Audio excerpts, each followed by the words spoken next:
ছিলাম এক প্রকার, এবং প্রত্যেকটি ক্যাম্পাসে এই ছাত্রলীগ নামধারী সন্ত্রাসীরা, যাদেরকে এখন আপনার নিষিদ্ধ করা হয়েছে, সেই নিষিদ্ধ সংগঠনের সন্ত্রাসীরা তারা নানাবিধ অপকর্ম করত এবং তারা এক প্রকার ত্রাসের রাজত্ব সৃষ্টি করেছিল। তো সেই সময় আমাদের জন্যে মানে নির্বিঘ্নে কোনো একটা ফাংশনে আসা, কোনো একটা অনুষ্ঠানে আসা, সেটা আসলে তখন হতো না। আমরা তখন আসতে হইলে আমাদেরকে এক প্রকার যুদ্ধের প্রস্তুতি নিয়ে আসতে হতো, যে আমাদের উপর হামলা হবে, সেটার আমরা পাল্টা কী করবো, এরকম একটা পরিস্থিতির মধ্যে দিয়ে আমরা গিয়েছি।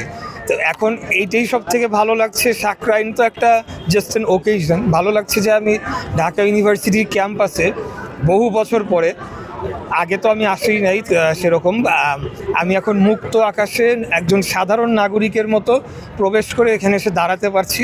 আমার অন্য কোনো চিন্তা হচ্ছে না মাথায় যে হয়তো বা ছাত্রলীগের সন্ত্রাসীদের একটা হামলা হইতে পারে, সেটাকে আমি কাউন্টার দিব, আমারও প্রস্তুতি থাকা লাগবে, এই ধরনের কোনো কিছু হচ্ছে না। এখানে ক্যাম্পাসটা তো আসলে সবার, শিক্ষাঙ্গনটা তো হওয়া উচিত এই ধরনের সন্ত্রাস মুক্ত, এবং কোনো ধরনের রাজনৈতিক যে সন্ত্রাস যেটা বিস্তার ঘটেছে বাংলাদেশের রাজনৈতিক কালচারে, এই সকল জিনিসকে পুরোপুরি আমাদেরকে মানে এটার থেকে মুক্ত করতে হবে শিক্ষাঙ্গনকে।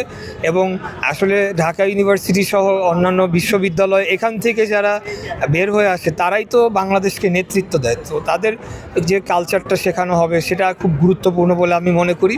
এবং সার্বিকভাবে আমি ঢাকার একজন নাগরিক।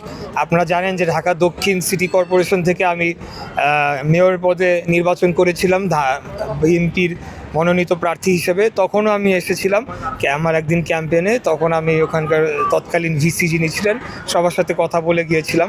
তো এরপরেই ফার্স্ট আমার এইভাবে আসা।